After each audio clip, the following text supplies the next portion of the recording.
Hey guys, welcome back. In this video, I will be showing you how to delete multiple checked boxes in Notion at once. So as you can see here, I have checked these boxes and how am I going to remove this check right here?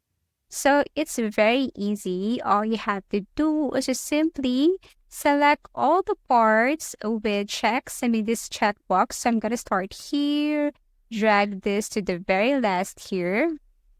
And then after that, what you're going to do is to tap delete. Once you tap delete, then it will delete all of the checks here inside the checkbox. As easy as that.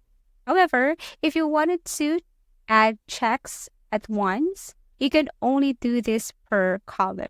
So if you want to add checks inside of this all checkboxes right here, then all you have to do is to do the same. You just have to drag and then you just have to press enter.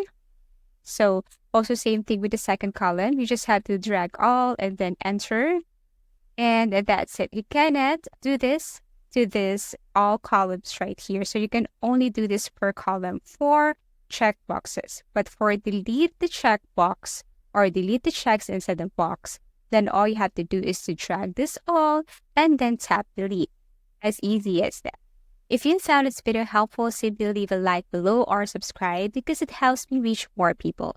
See you soon!